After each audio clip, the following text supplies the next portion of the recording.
Earl Nightingale says success is the progressive realization of a worthy ideal. And in layman's terms, that just means, are you making progress on the thing that's important to you? Look, society has conditioned people to believe that success is money. It's the yacht, it's the mansion, it's all the trips that you can take, it's the bags. And I'm not saying that any of that stuff's not important. Look, we have goals and dreams to fly on private jets and have the yachts and travel across the Mediterranean and Saint-Tropez too. I've been to Saint-Tropez once. It's beautiful, and we're going to go back. But when we talk about success, I think people need to understand that success starts here. Success starts with you having clarity. Clarity on where you want to go, clarity on what you want, clarity on who you want to become. Like, the most important thing is getting clear on what it is that you want, because once you're clear on what it is that you want, all the other things that you need to help you get there, they'll just start to show up. But if you aren't operating in your true identity of who you are, like how you show up, how you communicate. So now imagine if I got on this camera right now and I started to talk to you and there were a lot of, well, and I don't know. You would immediately check out. Why? Because you'd look at me and say that this guy has no idea about what the hell he's talking about or what he's even doing. That's what your audience thinks about you whenever you're recording content. You have to show up as your authentic self. Now, I know it's very difficult to say, okay, well, what does that mean for me to be authentic? It truly does. It means share your story, be transparent, be vulnerable, or in some cases, get naked. I'm not telling anybody to get naked, but if you decide to get naked, that's on you. What I mean by that is let the walls down, let your guard down, be authentically you. Share your story. Look, share the adversities. Like over the years, I've lost everything twice. The first time I lost everything was when I first got out of the military. And I don't tell this story often, but it's a very important point to make. When I got out of the military, it wasn't my choice. If it was up to me, I would still be in the military right now today. My goal was to do 28 to 30 years. I was promoting really fast. I had made it to the rank of Master Sergeant, which is an E7 in the Air Force, at 13 years when the Air Force's average is 16 years. Just to put it in proper context, I was going to be a chief, right? An E9 in the Air Force before my 20th year mark. All of my mentors, all of my peers, everyone said, if you keep doing what you're doing, you're going to make it to the top. I was checking off all the boxes. So imagine how devastated I was when I got my pink slip, when they told me in 9 months, you're no longer going to be in the military. I was devastated. I went into depression. I had all kinds of anxiety. I drank like a sailor, meaning alcohol. I smoked weed like a chimney, right? Those were the ways that I was coping. Those are the things, the substances that I used to heal, or I call myself healing, right? But I was just masking the deeper problems. It wasn't until I lost everything the second time, and I'm going to tell you how I lost everything the second time. So my wife had been working for Riverside Sheriff's Department out in Riverside, California. She had been there for 13 years. And we thought that we were at a great place within our business and our finances to where she could resign from her job. So she resigned from her job. She cashed in her pension. We sold our condo that we had out in Fontana, California. We left California with zero credit card debt. We had about $80,000 in available credit, and we had about $120,000 in cash when we left California going to Tampa. Well, we didn't know 3 weeks after getting to Tampa, the world was going to shut down. I had just signed leases for a couple of Airbnb properties, and so the Airbnb income was going to be our new income stream while we were living in Tampa. So now imagine how devastated I was when the first time President Trump got on the television and said we're going to have to shut down the economy. That means all travel stopped. No one was traveling within the country or from overseas. That meant Airbnbs were empty. But guess what? I didn't lose my mind, right? I just started to figure out other ways for us to make money. I knew that I had the ability to coach people. So we started our coaching agency. I started learning how to buy businesses. So we went out and we bought a business. We did what we had to do to keep income coming in because I had to make sure I took care of my family. Now, look, yes, everybody's going through some type of adversity. Some people's adversity is a lot worse than others. But what you cannot do is allow your circumstances to dictate how you're going to think, how you're going to behave, and what you're going to do to make sure that you're taken care of. Look, everything comes down to how you show up as a leader, how you show up as a person, how you see yourself when you look at yourself in the mirror. Now, you can look, I've got a picture up here up on the wall, but I'm sure we can't get that angle right now. But at the top of this photo, and I'll take a regular picture of it another day, but at the top of this photo, there's a cat, and this cat is looking down inside of some water. But the reflection that's coming up out off of this water is the reflection in the image of a lion. And I say that to say to you, how you see yourself. Do you see yourself as a cat or do you see yourself as a lion? How you see yourself determines how you're going to show up. That's going to determine whether or not you're successful. If you're the type of person who feels like, hey, I'm just going to fit in, I'm not going to rock the boat, I'm not going to make any waves, then guess what? You'll never reach your full potential. When I talk about disruptive leadership, oftentimes people become, scared and thinking that disruption means destruction. When it doesn't. Disruption just means we have to challenge the status quo. Because if we continue to do the things status quo, then guess what? We're going to continue to get the same results and the same outcomes that we've always gotten. And we can bitch and complain about the system. We can complain about the economy. We can even complain about who's in the Oval Office inside of the White House. But it's not going to get you anywhere. If you want to change your results, if you want to become more successful, it comes down to who you are, how you see yourself, the kind of people that you attract to you. So when I talk about the kind of people that you attract to you, I remember I had a colonel. At the time, he was Colonel Butekoffer. He retired as a one-star general. He came to me one day, and I had went through some adversity. And as I was going through the process of, discovering what I needed to do next to avoid going through that type of challenge ever again, the greatest piece of advice that General Butekoffer gave to me, and I didn't see it as a great piece of advice at that time because I was still a knucklehead, right? I still wanted to do what I wanted to do, say what I wanted to say, do what I wanted to do with who I wanted to do it with. But the greatest advice that he ever gave me was, son, you need to pick better friends. And I believe I would probably still be in the military right now today if I would have listened to that advice. And I'm not trying to say that the military is the greatest job that anyone could ever have, but I highly recommend it to anyone who's looking for discipline, who's looking for structure, who's looking for teamwork, who's looking for great benefits, right? But I say that to say, if I would have picked better friends, if I would have picked other A players to be around me. See, over the last 11 years, I've been very selective about the people that I've decided to associate with, call my friends, or even let get close to me.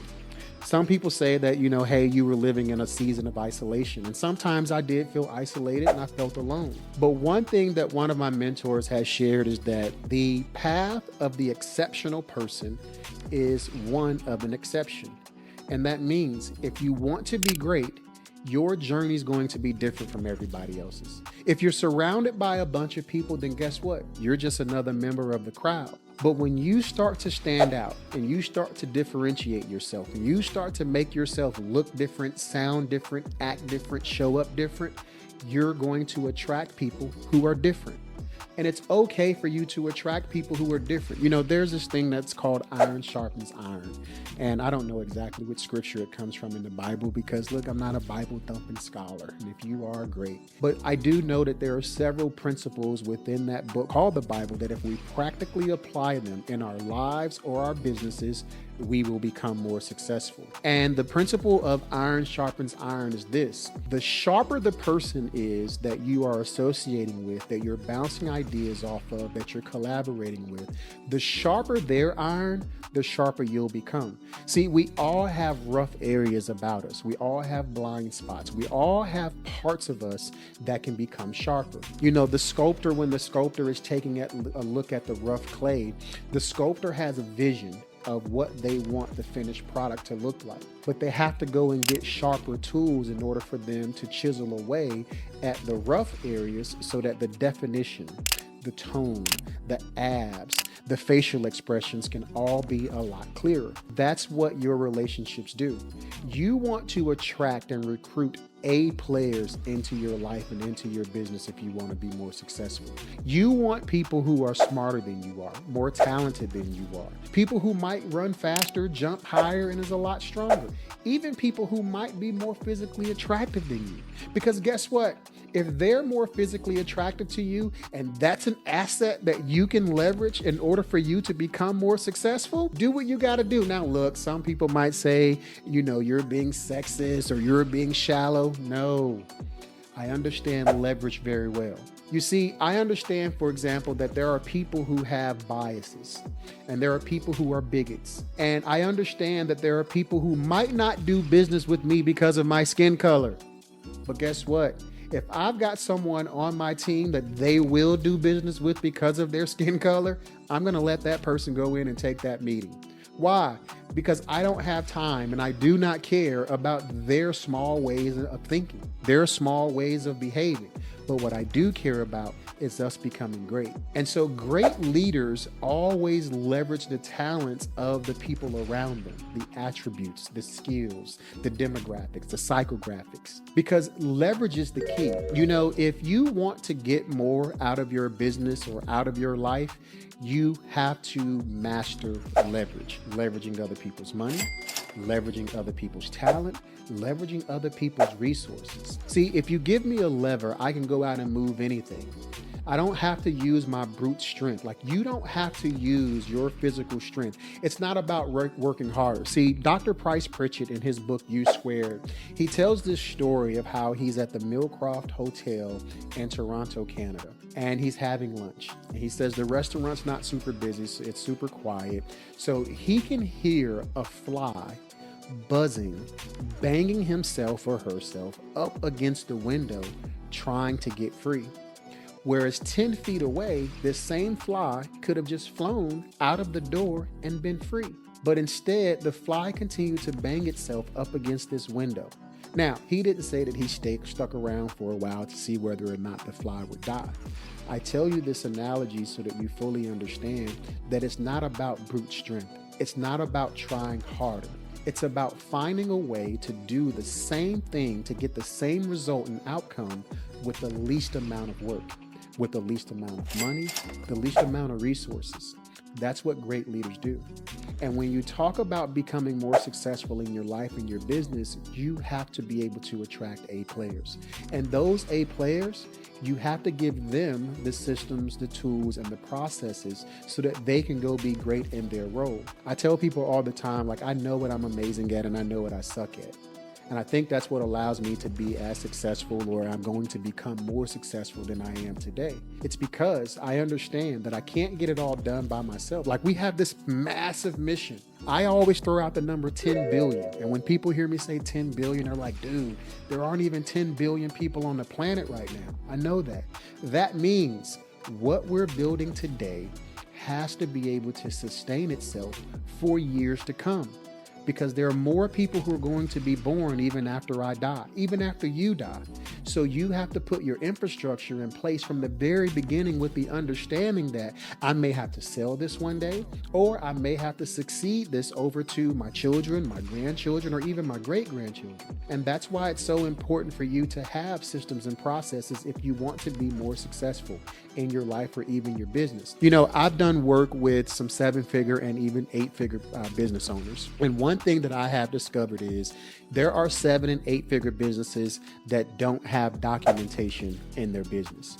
They don't have any type of continuity. That means whenever a new team member is hired, they're just basically shooting from the hip. It's not the same process for everyone who comes into their business, whether that's a customer or whether that's a new team member. That means the procedures that they do every single time, it's not consistent. So my wife, she loves Coffee Bean. It's a little coffee chain that have pastries, almost like a Starbucks. And they're primarily out on the West Coast. The only one that we know of is inside of Atlanta's airport here in Georgia. And she loves this one passion fruit something tea. And she can only get it at Coffee Bean. Well, once we moved out to the Southeast and she realized that there was no Coffee Bean, we tried to take her to Starbucks. And she ordered this same kind of passion fruit drink at a Starbucks, and she said it was okay. Obviously, it wasn't as good as the coffee bean that she loves, but it was okay. And again, because we can't get coffee bean out here, she was limited to Starbucks. But this time we went to a separate Starbucks, and she ordered the same exact drink, and it was disgusting. And for her, that completely turned her off to Starbucks because she realized that the thing that she loved most about Coffee Bean was the consistency. The consistency in the taste, the consistency in the customer service. Your business can only be consistent and predictable in terms of your ability to generate revenue, make a profit, and serve your clients or your customers at a very high level. And for you to do this consistently, it's going to come down to your systems and your processes. You as a leader being able to build those systems and processes, you as a leader being able to recruit A players into your business, and then you as a leader being able to train those A players on your systems and processes, and then getting the hell out of the way. See, this is what made Phil Jackson one of the greatest coaches to ever coach. Him, Bill Belichick. It's because they created a system.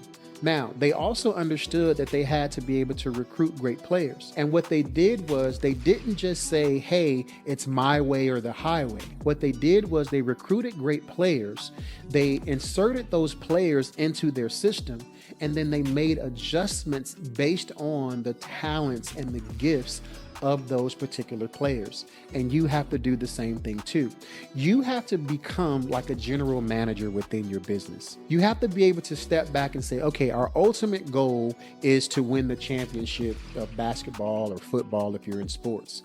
In your business, you might say the ultimate goal for us is to have a capital event where I sell my business for $10 million one day or $100 million one day. If that's your championship, if that's your Super Bowl, bravo, congratulations. I love that type of goal for you. But if you ultimately want to do that, it's going to come down to you becoming that leader who believes that he or she is successful, that you raise your leadership lid, you attract A players, and then you insert those A players into your systems, and then you get the hell out of their way.